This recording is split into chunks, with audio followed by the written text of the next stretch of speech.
Welcome to another episode.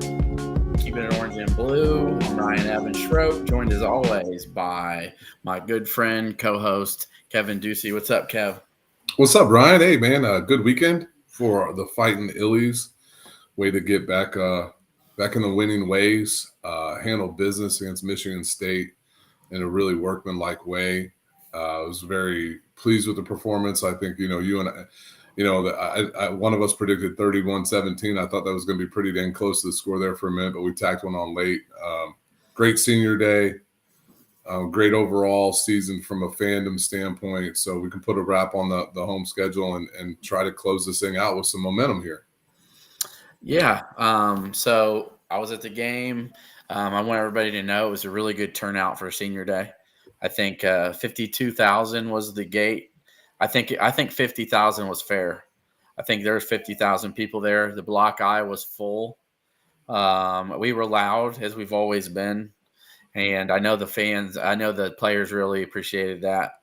Luke Altmaier, I mentioned it, and none of these players have been used to fan support like this their whole careers. And it's funny, even though 2 years ago was pretty good, but obviously this year has been the best. And it's funny how that works when you're playing well and you're playing competent, and you're winning home games, how more people tend to show. So Illinois moves back into the rankings with an impressive win over Michigan State. Ryan, you talk about it like this is the fourth 7-win season or more since the 2001 season, right? So After that, it's the fourth 7-win season, I believe. And when you look at that, like 2 of them have been in the last 3 years. So what Brett is doing, he's won 16 Big Ten games already in his 4-year tenure at Illinois. I think we won something like 19 or 20 total in the 2010s. It's just, this program's on really solid footing right now. Obviously, it's, had some seniors that are going to depart, but we got a lot of sophomores and juniors that are contributing from this team. You can put together a couple wins to finish the season here, and what 2025 looks like, not only from where we start this preseason to what it does for recruiting and transfer portal work. Like this is really positive. We've got to finish strong though. Got to finish really strong. So I'll start with you with this. What did we learn? What did you learn from the Michigan State victory Saturday? It's weird because I think this time in 2022 we started to show some wares for lack of depth. We were forced, to play some guys who haven't played much this season in this game, i.e. Mac Brasevich, Malachi Hood, JoJo Hayden, Kamena Odeluga, a lot of guys on the defensive side of the ball, and those guys played, man. Those guys balled out. And you just said my champagne toast. Okay. I was thinking one of those might be mine as well. So I'm gonna go. I'll let you go first on defense because I'll take the other one probably. Yeah, we'll talk about that in a few. But anyway, it just was like, they just unleashed some guys and went after them, and we got to the quarterback 5 times, and Odeluga got there, and Hayden got there, and Mac Brasevich was making great tackles in the open field, and Malachi Hood made a couple plays. He even had one where Childs was under pressure and threw it away, and he made a great tackle on a guy, and he was stuck on him like glue. So it was really nice to see some of those guys step up, not only for this season, but in the rest of the season, but also obviously going forward into next year and what we're going to have to look at potentially replacing some guys. So that was a really nice breath of fresh air, and I think that. I think Aaron Henry called a brilliant game, and I know Jason Ron's already in there in the 3-man rush. It's funny, I had the opportunity to watch the game again, and they had 2 4th-down conversions on that drive. The first one we sent the house at them, and they hit a little dump over pass. So I don't know if Aaron was trying to be too cute with dropping 8, but I don't think he'll do that again. Matter of fact, people are like, I can't believe you're going to put – Yakus wasn't even in the game there, and that guy was a one-man wrecking ball on Saturday, and that's a situation on 4th and 2 or 3 down near the goal line. I'm going to put 17 in. So, but no, we're seeing some growth. Love to see what Josh McCray did. So yeah, it was impressive victory I think Illinois is going to be in the Citrus Bowl as long as they don't lose both of their last 2 games. If you look at it, there's going to be a bunch of 6-win teams in the Big Ten.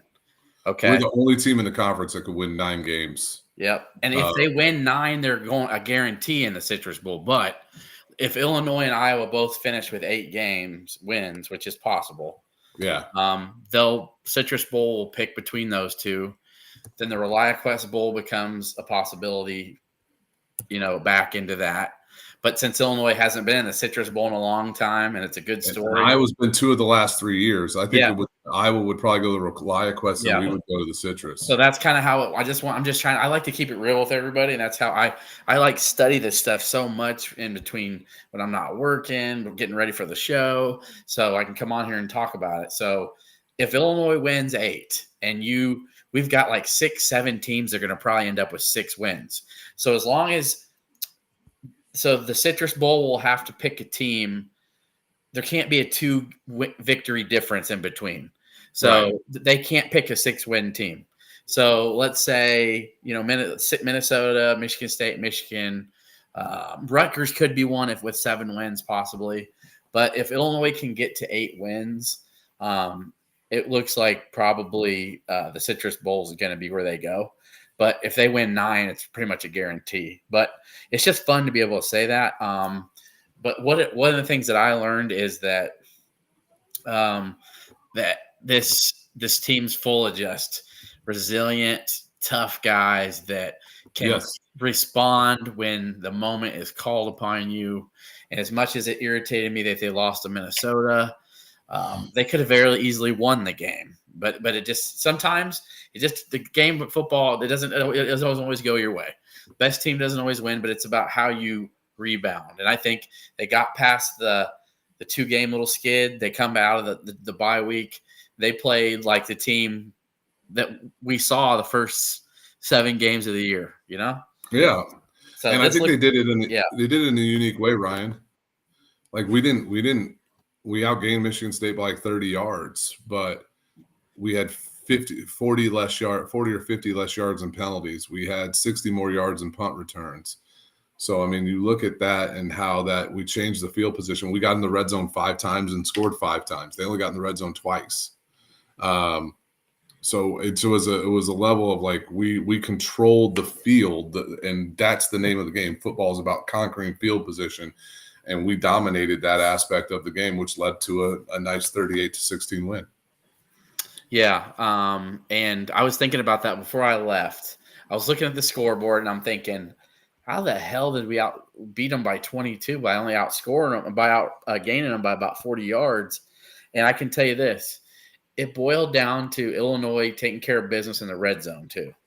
I mean, they took advantage of their opportunities and didn't really give Michigan State a ton in really that end of the field, if you think about it. Because one of their touchdowns that they got was a long touchdown on the blown coverage. Blown coverage by Caleb Patterson, and I'm the next thing I want to get to. I know I'm going to be preaching to the choir on it, but we're going to talk about Aaron Henry for a couple minutes here, and people just who I think it's worth to talk about. But how he took Caleb Patterson out. I don't know if he played the whole rest of the half after that, Kev. He might not have. I mean, I saw he put Jaheim Clark in the very next series and took out Patterson because he was so irritated with not only did he not have a clue where Childs was on that big run, he got lost on that.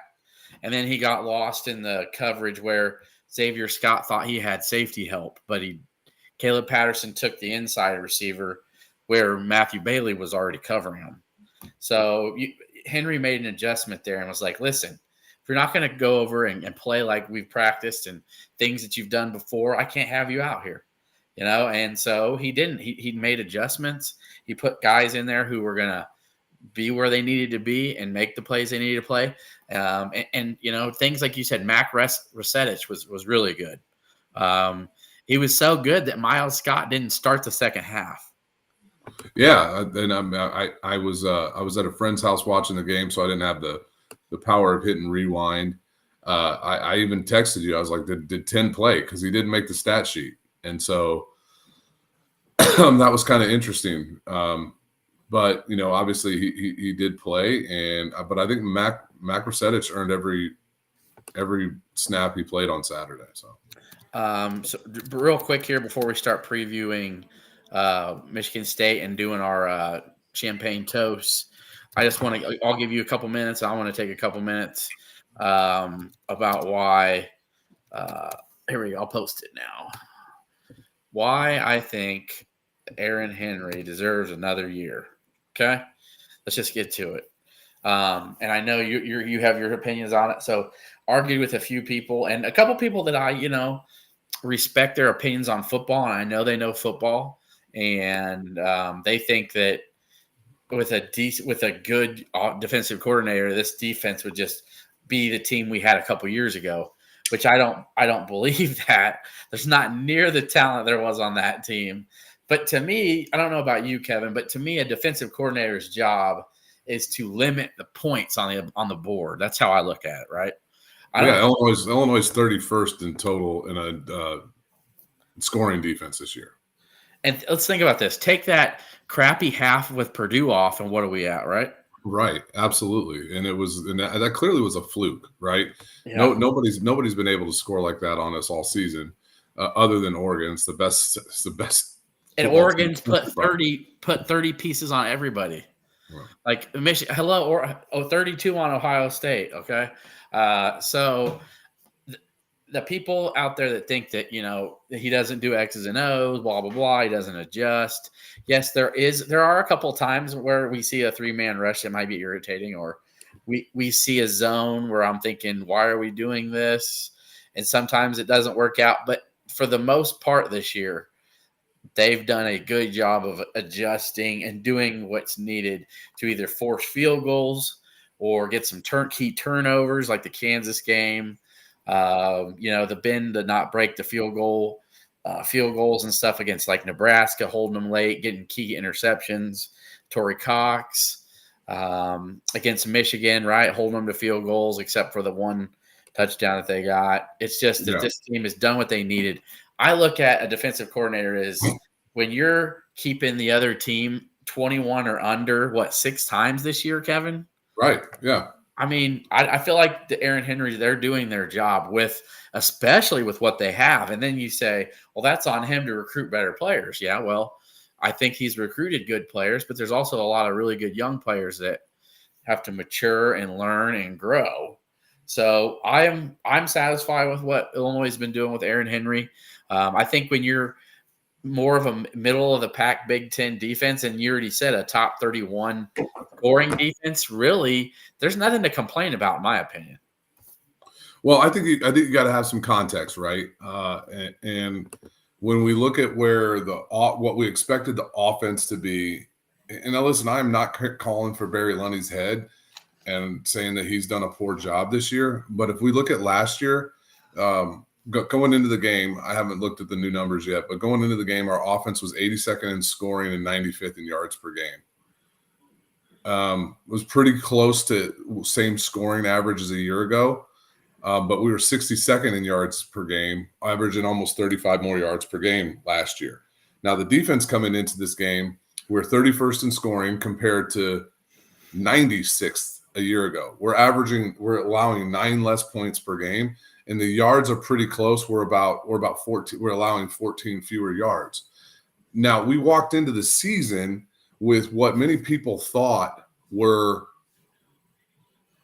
arguably one of the worst defensive lines in the Big Ten. And I don't think that that's necessarily changed. When you are putting out there guys on the defensive line outside of Briggs and Edwards, you don't have any Power 5 proven defensive line, Power 4 now, proven defensive linemen.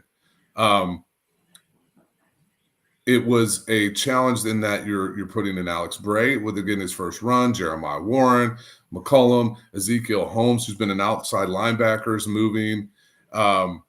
It's been a real challenge when you don't have much there. And I know there's been some criticism of the linebacker play. And then we thought we had some depth in the secondary, but we didn't really have anybody proven outside of Xavier Scott, Miles Scott, and we only saw Matt Bailey play very little. So what the defense has done, and actually that it's gotten better comparatively to an offense where we saw like, hey, we got an offensive line, we got 2 transfers in to fill the gaps, and then we got 3 returning starters in the middle. We got a quarterback coming into his second year in the program who performed pretty well last year outside of a couple of games. You got Bryant and Franklin and some young receivers and a depth in the running back room. I mean, I think we thought the offense was going to take the bigger jump in the defense and have to outscore opponents. I thought this was going to be a top 6 offense in the conference. It's clearly not. And the defense has improved tremendously. And this is Aaron Henry's second year as a defensive coordinator, period. He's going against guys with a lot more experience on the other side of the ball. I think, obviously I'm biased because I think of the world of the man, but I saw a defense that just flat out decided like Michigan State couldn't run the ball against us. So we're going to turn the guys loose and come after Childs. And if it wasn't for Childs' mobility, which he is extremely mobile, we saw that, we would have held Michigan State under 300 yards, and it would have been a really bad day for him. We take on a bigger task here in Rutgers with having a little bit more balance and obviously being able to run the ball. But, I think Aaron Henry's done a phenomenal job. I think, we can all lead back to that one play call, and I think Aaron would like to have it back. So I'm fine with it. I think he's done a great job. Yep. And I knew you wouldn't be speaking from your friend zone. Like there's no reason to do. That's not what we do on here. We're not on here just like, it's not a buddy system. And when I say that, a couple weeks ago, if you guys subscribe to the YouTube channel, I did post it on X as well. Sometimes I do the videos that I post on YouTube. I mentioned if there is a change this year, I will not be upset or sad if it's Bart Miller. I'm just going to keep it real here, because if we're looking at the longevity of the program of what is progressing, what is regressing, and what is just flatlining, the offensive line production is not progressing. Okay. As much as Barry Lunny can say, oh, they did a nice job. Blah, blah. Yeah, they did a nice job. They did a nice – I'm not responding to that, Kev. Did a nice job in some of the goal line, short goal to go situations. But there were too many – if you go back and watch the game, how many times was our offensive line on their ass on run plays? Okay. I counted 6 or 7 on some short third downs. I'm thinking, why is Geske completely whiffing on this block here? Why is Priestley on his ass? Why is Kreutz completely blown up on that one play? Where's Chrysler? Where's Henderson? You know what I'm saying? Like, for the most part, it's Davis holding his own, Priestley doing a pretty good job, and one of the interior is doing a decent job. But there is not a cohesive unit of just road graders getting it done. And for Bart Miller preaches, I want you to be the toughest, nastiest unit out there. For the most part, they really haven't been. So that, to me, it is worrisome going forward. I don't necessarily believe it is because of Kreutz being small. And everybody has their own opinion. Bill, you can have your own opinion on that. I'm not one of these lovers of what he does. I think Kreutz is solid. I think you can have a successful line with him, but he's had his own issues this year. But Kevin, I don't know if you agree or disagree, but I would just like to see a little more progressiveness and progression of the offensive line, to not have some of these where our quarterback has been sacked, either tied for the most or right in the entire Big Ten. That's and we kept Luke clean as far as the sack numbers go, but he was still under pressure a little bit on Saturday. Now, that being said, the players even said that Michigan State ran some of the most exotic stuff. They hadn't seen any of the stuff that they were running on tape, especially on third downs. So they were running some stuff there that was pretty unique, and they're kind of trying to throw the kitchen sink at it, if you will. So I thought the offensive line, while it didn't play its best game, I thought they played pretty well. I think their best game was probably Nebraska. But one of the things I'd like to see from the offense is I'd like to see McCray get more touches. Good things to happen. Yeah.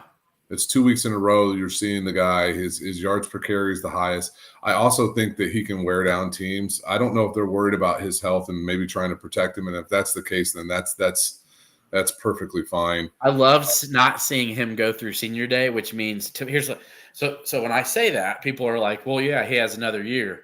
That doesn't mean anything. He could go through senior day here and go transfer. I Right. think he feels like he's got another year left in him here at Illinois. Alec Bryant went through it. He could have another year, right? Yeah. But to me, those guys that are going through the senior day, they're either contemplating going to the NFL or transferring. They can come back. But to me, if I'd have seen McCray go through the senior day festivities, I would think that he's probably thinking he's going to go somewhere else. Yeah, we saw it with Tip Ryman, right? We all thought he was coming back, and then he goes through right, and so to the draft, yeah. And he's also starting a family. I think he was ready to be either get paid playing football or be done with it. So paid at a greater level. So yeah, and Jason Ron said Tanner Arkin did play really well. I mean, he did have the one drop, but he also lost his hand. He said he lost his receiving hands. Yeah, he had that one drop, and we'll give Beatty a little bit of grace. He's got a broken finger. So that the drop he had, but the thing is, what do we see again from him on his punt returns, man? 74 punt return yards, man. Like it was incredible. He's going to work himself into an all Big Ten special teams. Well, he leads the conference in punt return yards per return. So yeah, and real quick here, we'll just get to our champagne toast, and before we jump to preview Rutgers, and then we'll talk about Alabama, Illinois for hoops. Cavs. So I know I mentioned one earlier. I'll let you start on offense. How about that? So offensively, give me your champagne toast for the week. Yeah, there's two guys here, and I'm going to give you all the ability. Well, there's probably three guys on offense you could really give it to, in my opinion. And since you're going to take the go first on defense, I'm going to steal a guy here, Pat Bryant. There's no layup. Well, I'm going to take Pat Bryant here. What he's given the program, what he's meant to the program, leader, last announced. He deserves all his flowers. He had his biggest receiving day of his career in 135 yards. I believe he set like a program record for most touchdowns in Memorial Stadium in a season. He's 2 away from tying the school record with at least 3 games left. Now, whether he plays in that third or not will be yet to be seen. I hope so, especially if it's against a big-time SEC school. I'm just saying. Yeah, you might want to put something on tape for folks. But my champagne toast goes to senior leader, captain, diehard Illini, Pat Bryant. Captain Bryant. I love it. I think I have to go Josh McCray here with 3 touchdowns. I mean, it's kind of hard to besides Bryant, who obviously was putting the team in great positions with his big catches. But yeah, McCray, man, was just so effective with the runs he got, making the most of them. And I think one of my favorites was the touchdown where he took it outside and just stiff armed the guy. Yep. And beat him to the end. They just pushed him off of him and was able to glide into the corner there of the end zone, which was it was a great read to bounce it outside. And he's also he made a nice tough catch. He's made lots of tough catches. He showed off his hands here, man. He's a hell of a blocker. Yes. So defensively, we've named a couple guys, but I'm going with Kenenna Odeluga for a couple of reasons here. Earlier in the year, but when we did our season picks. I know we've both been fans of this guy, but I love it, man. He's my favorite. I didn't realize that his knee wasn't up to speed yet. I didn't realize he was only at like 75% at the start of the year. So I'm like thinking, okay, he's healthy, blah, blah, blah. We're going to see that dude who was kicking ass and taking names last year in the backfield till he got hurt at Iowa. Well, his mom ended up talking to a good friend of ours, John Wright, and telling him just last week that the game against Minnesota was the first game he really felt like himself again. So he hadn't been playing only but special teams because he just wasn't right all the way. And when a guy's getting back from such a major surgery, and he really hurt his leg, I mean, all you got to do is go back and watch the replay of that Iowa game. It's pretty bad.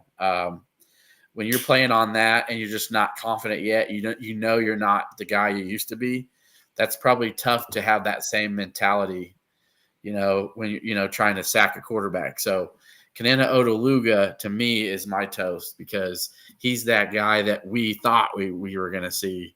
Just nasty. Would he get 2 sacks, Kev, or a sack and a half? He got a sack and a half. The stats show him for a half. Like they were on back-to-back plays. He was involved in both of them. So at worst, it's a 1 sack, but one of them was completely his. So I need to fix the damn stats. Get my man has 2.5 sacks on the season, according to my numbers, and he's really only played many defensive snaps in 2 games, and he only had 21 snaps, and he was all over the place. He got held on one of them. I texted Aaron Henry after the game. I told him I thought he called a great game, and it was cool to see Odeluga out there. And his response to me was like, "We've been waiting for him to be ready to unleash him." So it's the exact same things you said. So I don't ask Aaron that stuff ahead of time. I don't get information from Aaron, but I will talk to him after the fact. But as a friend, just making a comment on the game, you have a right to say that. I mean, no, but I'm just trying to. I'm not trying to get information to share here. But like he was like, dude, yeah, we've been waiting to turn him loose, and the staff loves him, the reporters love him. He's great. So yeah, Kanena Odeluga, and you've got 1 or 2 easily defensively. They had a great game. I'm sure. It'd be real easy to say Gabe Akis. I mean, that's a layup. The guy was all over the place. And JoJo Hayden loved the kid. He was our boy JoJo. I told him I was proud of him. By the way, same man. I thought he did a great job. But I really want to credit a guy who hasn't played much this year, led the team in tackles, in a spot start, and that's Max Rusetich. Mac Rusetich was really impressive. He had a great tackle, 2 great tackles on Aiden Childs. One in space would have for surely been a little walk-in touchdown. They did score on that one. That was the 4th down one where we dropped 8 series. But he also tackled him in the open field on like a 15, 20-yard run. And if he doesn't make that play, it's a house call. Yeah, it could have been a touchdown, no doubt. Yeah, and I thought that Mac was really solid there. Like I said, there's other guys, Malachi Hood. Gabe Akis was the best defensive player on the field on Saturday. So it's just not a knock on Gabe, but I think we're coming to expect it from a guy who's got 8 sacks. He's 3rd in the Big Ten. He's going to be an all Big Ten performer. He's probably going to play on Sundays next year, but this goes to good old 26 Mac Rusetich. 100%. I love those and special teams. We got to give it to Hank Beatty. So there's another guy. We have a solid kicker too. Fabrizio Pinton punted his ass off on Saturday. I don't know if Hugh got hurt because I think he had 1 punt or if he got the yank, but Hugh's in the bottom 3rd of Big Ten punters this year.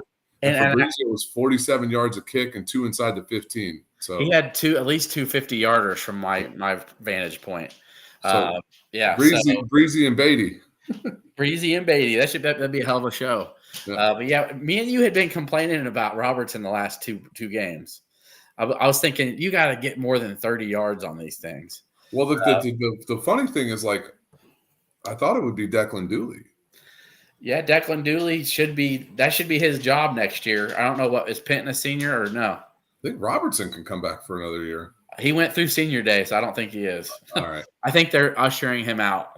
We appreciate you, sir. You're 33. Go have a family. You got the blue light special at Perkins is ready for you with your AARP discount. Yeah, dude, you'll be a grandpa in no time, man. We appreciate your service here. Thank you. Can you imagine what it's like being a 33-year-old on a college football team? It's got to be kind of weird. He had his parents and his fiance there. She was a grown-ass woman, and his parents were older than dirt. And I was like, well, now I know why.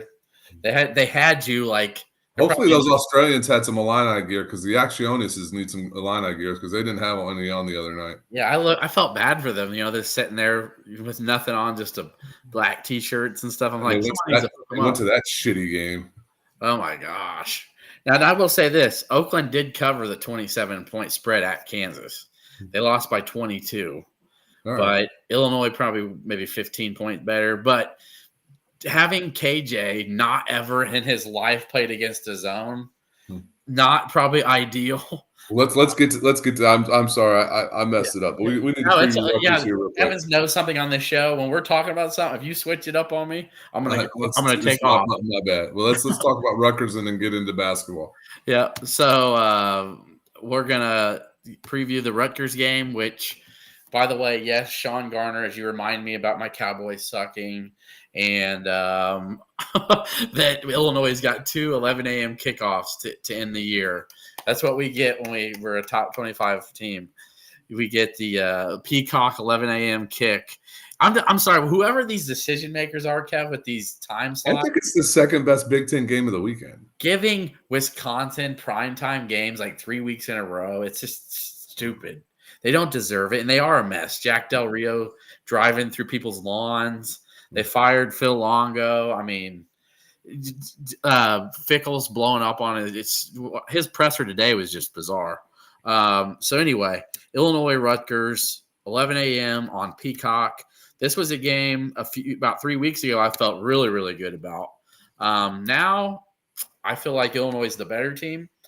I feel like they are healthier, and I'm going to pick Illinois, but this is going to be one of those ugly, maybe like 2017, 21-17, maybe 24-21s type games. You see Rutgers play.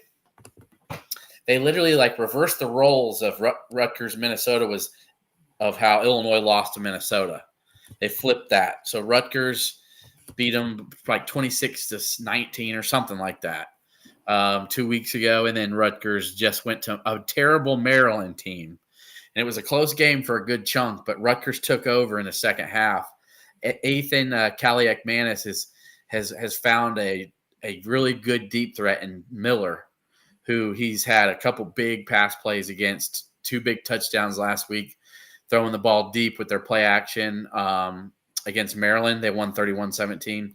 Yeah. And then 2 weeks ago against Minnesota, that twice he beat their secondary deep.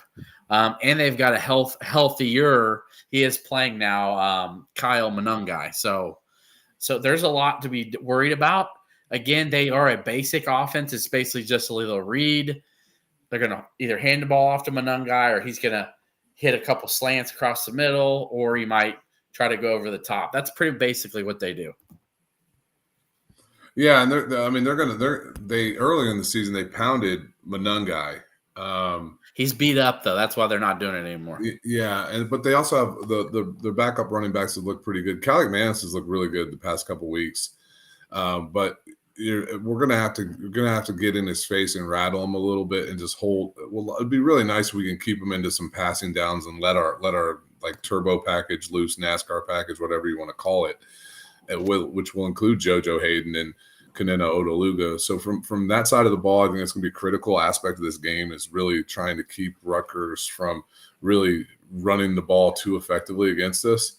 And then on the other side of the ball, one of the things I think was going to work out in Illinois' favor is they're like feast or famine when it comes to getting the quarterback. They're one of the worst teams in the country about getting to the quarterback from a sack perspective, but they've had games where they got like 4. I think they did it against Minnesota and maybe Nebraska. They only have like 17 on the season. So they're like I said, feast or famine when it comes to getting to the quarterback. Their passing defense has left a little bit to be desired. Did some weather checks on this one, obviously, because if you want to beat a team through the air in the Big Ten in November, you got to be a little bit worried about weather. Looks like it's going to be a pretty decent day in Piscataway. It looks like it's pretty similar to what we just faced against Michigan State, high in the mid 50s. 10 to 15 mile an hour wind. So we should be able to somewhat throw the ball effectively. Keep Luke upright, nice balance, run pass, run McCray a little bit more of what I'd like to see. I think Illinois will be able to move the ball well enough on this Rutgers team. I think that they're a little bit healthier offensively. They're still a little bit banged up defensively. I think you can score against them. It's going to be a tougher game than expected. We're a 1.5 point underdog. A little bit surprised there. The line moved up to a half, huh? It's been a little bit all over the place. I'll double check on that, and obviously we'll have some conversations on Fade the Deuce tomorrow, as your boy got off to Schneid this past week. So good. But no, it's going to be a tough game. It's going to be a typical Big Ten game, and not sure when I'll be able to watch it. I've got some commitments this weekend, and but I'm hoping I'll be able to. When does Peacock allow a replay? That same later that day. Later that day. Right. Yeah. So later that night you can watch the replay. Well, that's going to be very difficult for me because I could watch it starting at like 1, I might just be able to watch the end of the game and then go back. Yeah, I and was going to watch say that might be a good idea because it'll probably be just coming back from halftime then. So Still won, so we'll see. Yep. So and yes, good. Rutgers got their 6th win. While that means that they feel good about bowl eligibility, Jason, I still think that they should be playing for more because they got Michigan State to end the year. So they're playing. If they can get by Illinois, they're looking like they think they can get to 8 wins. Yeah. So they've got plenty to play for. They are more banged up than Illinois, though. They've lost. If they had a full, healthy squad of guys matched up with Illinois, I think it'd probably be really similar. I might even give Rutgers the edge because they probably beat UCLA. It's one of the wins you can look at and say they're probably 7-3 right now for sure, if not 8-2. They probably beat Nebraska and Lincoln. I'm going to keep it honest. Rutgers dropped 1 or 2 touchdowns in that game that they ended up losing 14-7. So yeah, they don't force a lot of turnovers, but they don't turn the ball over much either. So it's obviously we don't turn the ball over much. We do fumble a little bit, but we've only had 2 games where we've thrown an interception, and it's pretty impressive. By the way, hey, Luke's at 2,100 yards right now and 18 touchdowns. 22 touchdowns will get you in the top 3 in single season performance in school history. 2,700 yards will get you top 10. So there's a potential that Luke could have, a really fantastic, including the bowl game, right? Yeah, you can include the bowl game. It gives him a little bit of advantage. He only needs less than 600 yards, and he's got 3 games to do that. I think he can do that. I'd love it if you tied the touchdown record at 27. But so that'd be 9 touchdowns in 3 games. That'd be pretty cool. Yeah. So he's got, but he's also got an 18-3 touchdown to pick rate, a 6-1 interception to touchdown rate's pretty good, right? Yes, Sean. The Cowboys should do a lot of things. I'm glad that Sean gives you more shit about the Cowboys than our guy Jay's giving me shit about the Packers, especially after I was an asshole to him on Twitter yesterday. Sorry, buddy. And I was gonna say, I have not even mentioned. I was just so pissed. Yeah, look. I'm not even a Bears fan, man, and I had to get on X and say something. I just could not even believe it. And it was actually, we'll just slightly diverge before we make our predictions. It was the best. If you're a Bears fan on here, yesterday was absolutely the best thing that could happen. The season is cooked anyway. Matt Eberflus is not the guy. The quarterback looked phenomenal, played a wonderful game. Arguably his, top 1 or 2 best games he played. The defense played really well, and they lost. So now we can get rid of now we get a better draft pick, and we can get rid of that stupid coach. So we can move forward with that. Yeah. Yeah, I shouldn't say we with the Bears. I don't mind saying we with Illinois, but I don't like saying it with the Bears. So. Yeah, and as a Cowboy fan, I'd say Kevin is a bigger Bear fan than I am a Cowboy fan, but I still care. And I think with all this being said, I think McCarthy's not the reason that they suck. I think the fact is that as long as Jerry Jones is alive, the Cowboys are always going to be at this situation. So McCarthy's handling it really well. It's a shit show behind the scenes. And Dak isn't a healthy Dak. They're still not probably going to make the playoffs this year. They were 3-4 before he got injured. They might have if they kept Parsons and Lawrence healthy, but that's when you're that beat up, and even Dak, they were 3-4 though with him as a starter, Dak. Yeah. So it's not all on Cooper Rush and all this other baloney. No, Jay, you can't record it on there's no recording on Peacock. Look, if you want updates that first hour and a half, I'll give them to you as you head into 1:00. No, it's all right.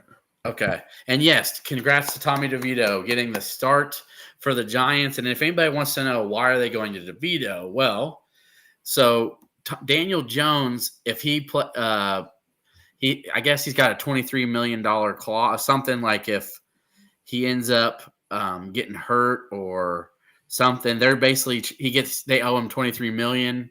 And if Drew Lock plays well, he's got bonuses and incentives in his contract. So they're basically saying, screw you to Danny Jones. You ain't getting more money. And they're telling Drew Lock, we're not paying you anymore to win more games when we're trying to tank, because then we'd have to pay you more. And just tell Drew Lock to sit on the sideline and rap Young Jeezy. It's all good, dude. Yeah. Or his Texas. Yeah, all right. So anyway, Tommy Cutlets gets a chance to relive his NFL dream again for another half season. You gonna make a prediction on? We want to make a prediction on this Go Illinois for it. Rutgers game? You can pick your Rutgers Illinois pick first. Go ahead. 20. This is I'm gonna like 26 17. Good guys. 26-17. All right. We get the field goal kickers going. I'll say 24-17 Illinois. So Illinois by a tutty. Now we're going to transition here to basketball. Illinois 3-0 against 2-1, 3-1 Alabama, coming off a tough loss at Mackey Arena that could have went either way. We found out that Illinois fans should prepare for a onslaught of threes because they missed so many open ones in Mackey Arena. They got to be due for a good game shooting the ball from deep, even though this year they haven't shot it well.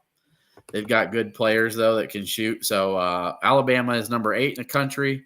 Illinois is number 25. The game will be played in Birmingham at 8 o'clock Wednesday on SEC Network. So if you guys don't have SEC Network, try to figure out how to get that from your cable provider or YouTube TV or whatever you need to do. Kev, your first thoughts on this game? Well, I mean, Alabama was preseason number 2 coming into the season, and they frankly, they haven't played very well all year. Now, granted, they ran into Purdue. Playing at Mackey is really, really difficult for anybody, as we well know. And, I mean, obviously, that's a huge non-con game. I think the crowd gets a little bit more intense into that. But, I mean, they beat Arkansas State by 9 and McNeese by 8. Now they did truck UNC Asheville. This game is a game that could have a lot of points. They do shoot a ton of threes. Illinois tries to run teams off of the 3-point line, so it's going to be difficult to see what we can do there. It's weird that there's so much hyping around them, in that, like, I know Mark Sears is really good, and Grant Nelson was a solid player, and obviously you add Cliff Omarui. I actually really love Cliff Omarui, but I'm glad we don't have to play him twice a year, but we're still playing him. And then they got, the good recruiting class, but their roster doesn't like strike fear that I think it would be for a team that's like preseason top 5. It's really going to come down to who can more effectively guard the arc and who can make shots. So what do you, Illinois is going to need to hit some shots. I think we're going to see some more stuff out of Kasparis. One of the things I'm a little bit worried about is I think this Alabama team is pretty athletic. And I don't think that's necessarily a strength of this Illinois team. And I think we can be bullied a little bit. I think you saw that against Oakland. I think you saw that against SIUE. I think we saw it against Ole Miss. So it'll be interesting. I am not walking into this game with us playing a game in Birmingham expecting to win, but I do expect this team to compete and play hard. I would like to see Kasparis shoot some more and try and take some leadership role on the scoring. It'll just be interesting to see what happens with Illinois. I do think we'll be able to eliminate Grant Nelson. It'd be interesting to see how Ivicevic handles a really good defensive big in Omarui. All in all, I don't think we're coming out of this with a win. I didn't project this the whole season. I think if we're looking at games we're going to win in the non-con, Tennessee at home's a much better opportunity for us. Arkansas on Thanksgiving is definitely a lot better.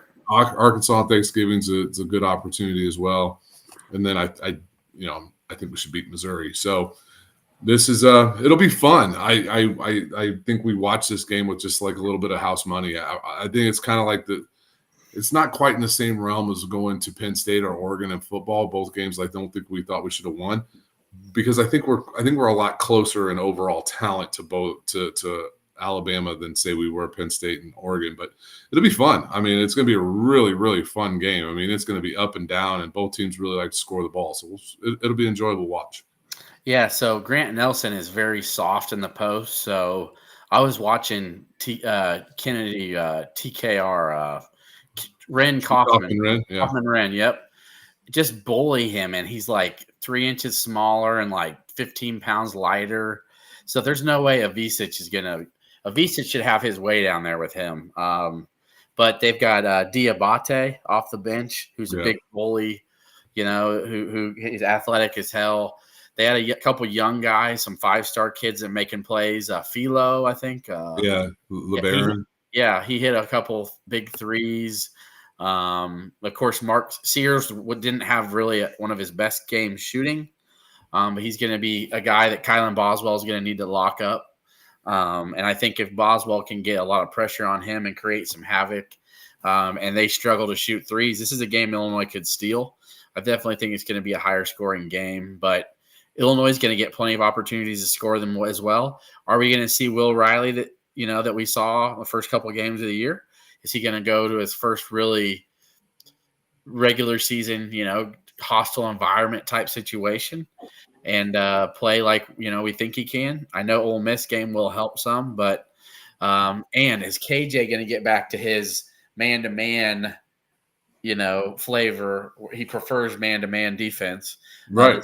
The zone just completely screwed him up, and I think that really hurt Illinois. It set them up for, behind the 8 ball when you're let's just keep it real.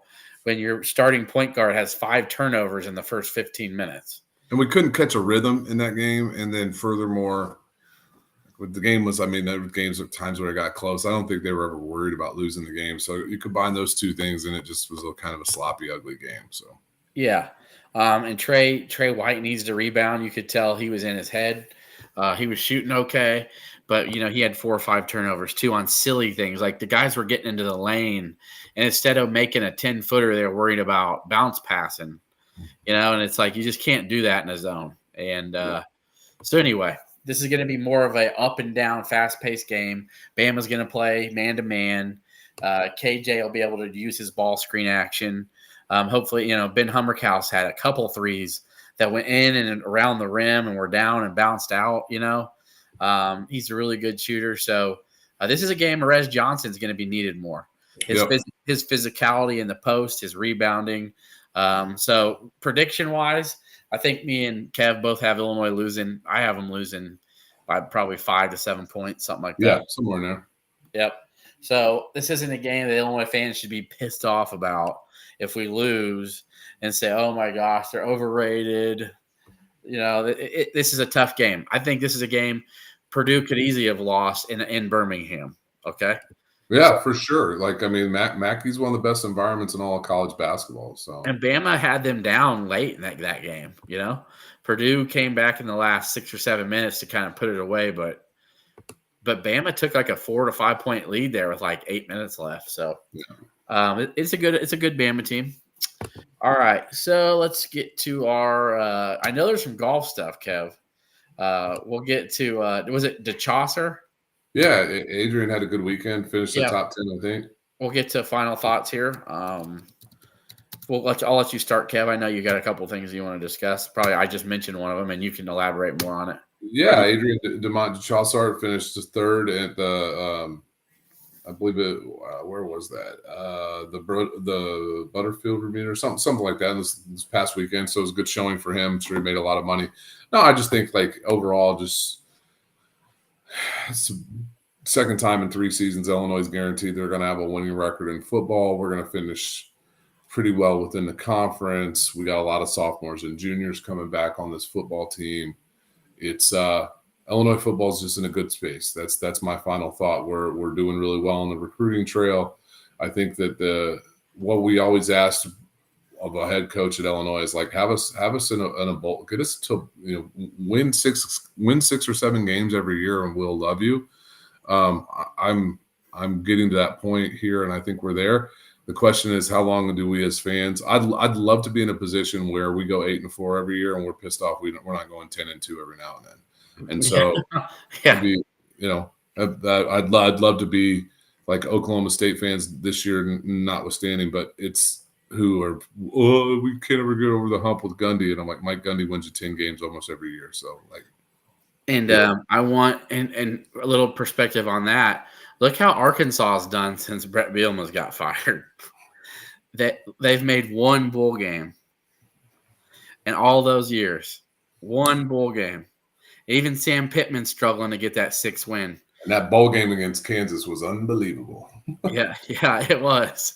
But again, my point is that's how hard it is for Arkansas to get to 6 wins playing in the SEC, and he got them to 7 or 8 wins a couple times. So I think Illinois got a really good thing. I won't say great, but really good for sure with Brett Bielema. No complaints here. And awesome things going on with the hoops, women's basketball, right? Number 12. ranked in all 3 sports right now for the first time at the same time since 1999. So that's pretty cool.